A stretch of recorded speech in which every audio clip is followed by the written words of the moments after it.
Hello दोस्तों, कैसे हैं आप सब। एक बार फिर से आप सबका स्वागत करता हूं। अगर आप भी कम बजट में किसी खूबसूरत जगह का दीदार करना चाहते हैं तो आप बिल्कुल सही जगह पर आ गए हैं, क्योंकि आज के इस वीडियो में हम आपको हिमालय की गोद में बैठे खूबसूरत वादियों से ढके एक ऐसे देश के बारे में बताने वाले हैं जहां की खूबसूरती और शांति आपको दीवाना बना देगी। एक बार जो आप इस देश की खूबसूरती देखने गए तो मेरा दावा है कि आप अपना हर वैकेशन इसी देश में मनाना चाहेंगे। मंदिर से लेकर झील, पहाड़ से लेकर शांत मैदान, यहाँ आपको सब मिलेगा। आज हम बात कर रहे हैं दुनिया की जन्नत नेपाल की। वैसे तो नेपाल धरती पर स्वर्ग है, लेकिन इस स्वर्ग में भी कुछ जगह ऐसी हैं जो आपको एक बार तो जरूर देखनी चाहिए। और आज हम आपको नेपाल के उन्हीं 5 सबसे खूबसूरत जगहों के बारे में बताने वाले हैं। तो अपना सीट बेल्ट बांध लीजिए अच्छे से और निकलते हैं दुनिया के स्वर्ग नेपाल के एक शानदार सफर पर, काठमांडू। दोस्तों, नेपाल की असली खूबसूरती तो इसकी धड़कन काठमांडू में बसी हुई है। लकड़ी की नक्काशी, अद्भुत मंदिर और हिमालय की घाटी के साथ सुहाना मौसम,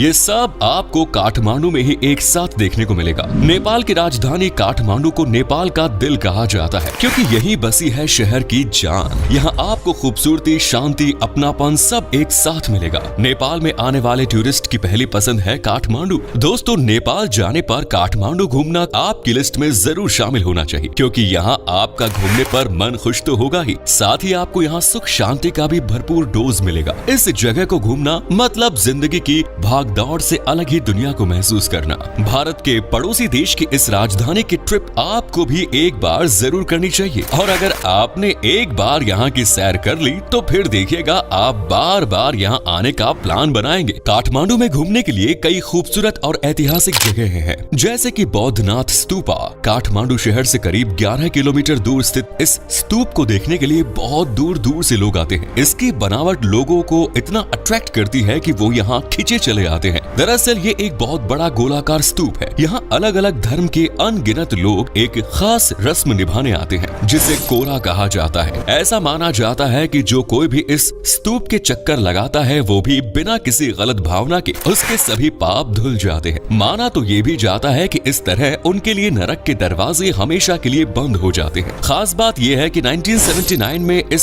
स्तूप को यूनेस्को ने वर्ल्ड हेरिटेज साइट में भी शामिल किया है। इसके बाद जो काठमांडू में सबसे ज्यादा फेमस है वो है दरबार स्क्वायर। काठमांडू की दरबार स्क्वायर एक ऐतिहासिक इमारत है जिसकी अपनी अलग ही पहचान है। कहा जाता है कि यहाँ सबसे पहले मल्ल राजा रहा करते थे। यहाँ आपको काष्ठ यानी लकड़ी से बने मंडप देखने को मिलेंगे। ये मंडप देखने में बेहद अद्भुत और खूबसूरत होते हैं। आपको बता दें कि इस मंडप के नाम पर ही शहर का नाम काठमांडू पड़ा। दरअसल यहाँ इतने ज्यादा लकड़ी के मंडप और मंदिर हैं कि इस वजह से इस जगह को काठमांडू कहा गया है। इसके बाद काठमांडू की खूबसूरती में 4 चांद लगाता है थामेल। थामेल शहर का मुख्य नाइट लाइफ जोन है और यहाँ की चहल पहल वाले रेस्टोरेंट्स में नेपाली और इंटरनेशनल डिशेस परोसी जाती है। दरअसल दोस्तों, थामेल काठमांडू का बहुत ही खूबसूरत बाजार है, जिसे लोगों द्वारा काफी ज्यादा पसंद किया जाता है। यहाँ आपको खाने पीने से लेकर मौज मस्ती के सभी ठिकाने मिलेंगे। शहर की खास बात यह है कि काठमांडू का ये मस्ती भरी जगह पूरी तरह से वाईफाई जोन है।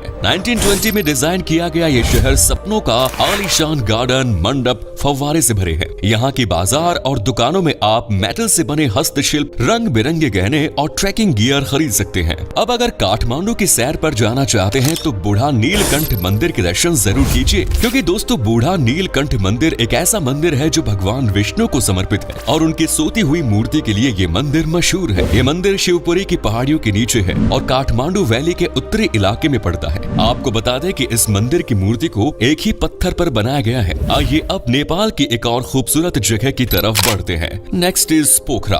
दोस्तों, पोखरा को नेपाल की जान कहा जाता है। कहते हैं कि अगर आप नेपाल गए और पोखरा ना घूमा तो आपने कुछ भी नहीं घूमा। जी हाँ, पोखरा आपको अपने प्राकृतिक सौंदर्य और शांत वातावरण के साथ एक अलग ही एहसास दिलाती है। देखा गया है कि काठमांडू के बाद पोखरा जाना ही टूरिस्ट्स को सबसे ज्यादा पसंद होता है। पोखरा में कई खूबसूरत झीलें और घाटियां पड़ती हैं, जिनमें रूपा झील पोखरा घाटी के दक्षिण पूर्व की ओर स्थित है। कहते हैं कि ये झील पोखरा घाटी की तीसरी सबसे बड़ी झील है। ये एक बहुत ही खूबसूरत झील है। इस झील के पानी में जब सूरज की किरणें पड़ती है तो नजारा बिल्कुल जन्नत जैसा दिखाई पड़ता है। खुशी और जोश से भरी वो एक किरण आपको हमेशा खुश रहने का संकेत देती है। रूपा झील नेपाल की एकमात्र मीठे पानी की झील है। अगर आप इसकी सुंदरता को करीब से जीना चाहते हैं तो नाव की सवारी करना ना भूलें। ये सवारी आपको पूरी जिंदगी याद रहेगी। आइए इसके बाद देखते हैं यहाँ की एक और खूबसूरत झील, बेगनाज झील। एक बात तो है कि नेपाल आपको बिल्कुल भी निराश नहीं करेगा। यहाँ घूमने के लिए आपको एक से बढ़कर एक बढ़िया जगह मिलेंगे, जिन्हें देखने के बाद आपकी खुशी का ठिकाना नहीं रहेगा।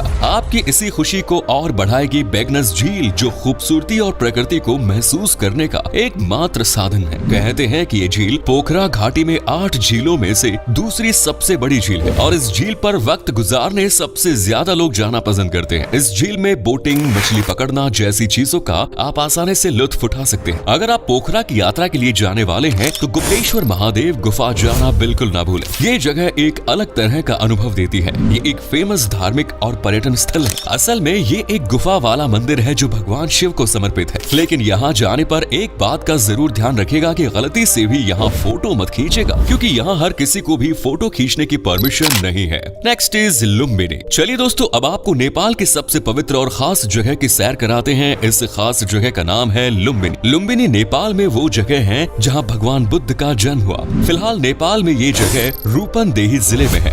बौद्ध परंपरा के अनुसार रानी महामाया देवी ने 563 ईसा पूर्व में सिद्धार्थ गौतम को जन्म दिया। बाद में ज्ञान की प्राप्ति के बाद उन्हें बौद्ध कहा जाने लगा, क्योंकि लुम्बिनी का संबंध बुद्ध के जन्म स्थान के तौर पर है। लिहाजा इसका महत्व बहुत ज्यादा है। ये बौद्ध तीर्थ स्थल है जहाँ दुनिया भर से लोग आते हैं। लुम्बिनी में कई पुराने मंदिर हैं, जिसमें माया देवी मंदिर भी है। माया देवी मंदिर यूनेस्को के विश्व धरोहर स्थल की सूची में शामिल है। साथ ही कई देशों और बौद्ध संगठनों द्वारा बनाए गए नए बौद्ध मंदिर, स्तूप, स्मारक और मठ भी है। कुछ में तो अभी भी काम चल रहा है। इसके अलावा यहाँ एक इंटरनेशनल रिसर्च इंस्टीट्यूट और म्यूजियम भी है। और माया देवी के नाम का एक तालाब है जिसे बहुत ही पवित्र माना जाता है, जिसके बारे में कहा जाता है कि बुद्ध को जन्म देने से पहले उनकी माँ ने इस तालाब में स्नान किया था और जन्म के बाद बुद्ध ने भी पहली बार स्नान इसी तालाब से लिया। लुम्बिनी दुनिया में बौद्ध धर्म के 4 प्रमुख तीर्थ स्थलों में से एक माना जाता है। ये यूनेस्को वर्ल्ड हेरिटेज साइट्स में शामिल है। लुम्बिनी में एक खूबसूरत बगीचा है जिसे आज टूरिस्ट प्लेस के रूप में डेवलप किया गया है, पशुपतिनाथ मंदिर। चलिए अब आपको नेपाल के सबसे खास मंदिर की सैर करवाते हैं। शायद आपको ना मालूम हो, लेकिन नेपाल में हिंदुओं की संख्या सबसे ज्यादा है। दुनिया में एकमात्र हिंदू राष्ट्र नेपाल को ही कहा जाता है, इसलिए आपको यहाँ हिंदू धर्म को मानने वाले लोगों की संख्या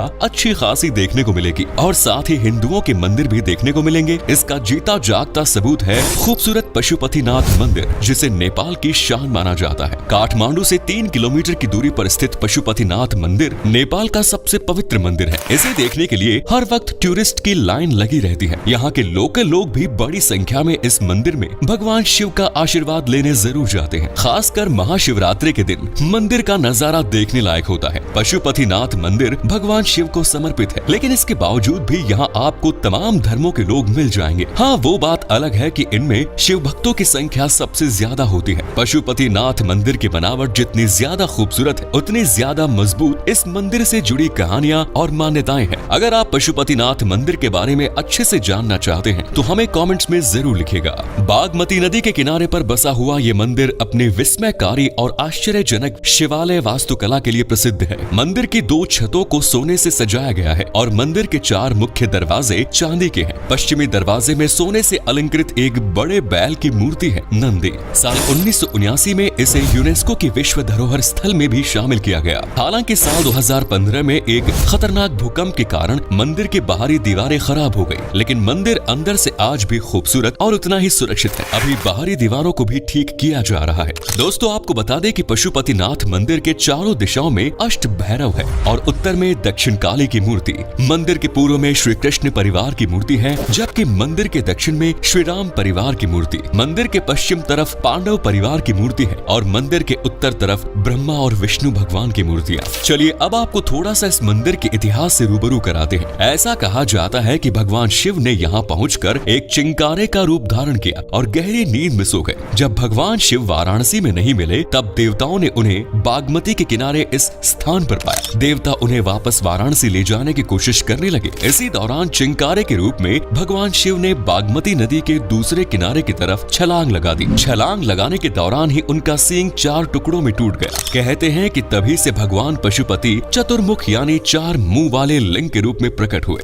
एक कहानी ऐसी भी है कि करीब 4000 साल पुरानी महाभारत की कथा के अनुसार जब पांडव स्वर्ग प्रयाग के लिए हिमालय की ओर जा रहे थे, उस समय उत्तराखंड के केदारनाथ में भगवान शिव ने भैंसे के रूप में पांडवों को दर्शन दिया। दर्शन देने के बाद भैंसे के रूप में शिव वहीं जमीन में समाने लगे। ये देख भीम ने उसकी पूंछ पकड़ ली और आज ये जगह केदारनाथ के नाम से फेमस है। जबकि नेपाल में धरती से बाहर जहां उनका सिर प्रकट हुआ वो पशुपति नाथ के रूप में प्रसिद्ध हुआ। स्वयंभू महाचैत्य नेपाल के दूसरे फेमस और सबसे खूबसूरत है स्वयंभू नाथ मंदिर। पशुपति नाथ मंदिर के बाद अगर आप स्वयंभू नाथ मंदिर में दर्शन करने नहीं गए तो ये समझ लीजिए कि आपकी यात्रा अधूरी रह गई है, क्योंकि पशुपति नाथ मंदिर की खूबसूरती के बाद स्वयंभू नाथ मंदिर की सादगी, शांति और खूबसूरती देखना तो बनता है। पशुपति नाथ के बाद स्वयंभू नाथ मंदिर नेपाल का दूसरा सबसे फेमस मंदिर है। इसे मंकी टेम्पल भी कहा जाता है। स्वयंभू नाथ मंदिर एक प्राचीन मंदिर है जिसे सैलानी काफी ज्यादा पसंद करते हैं। नेपाल के सफर पर टूरिस्ट घूमने की लिस्ट में स्वयंभू नाथ मंदिर को जरूर शामिल करते हैं, क्योंकि यहाँ के जैसा नजारा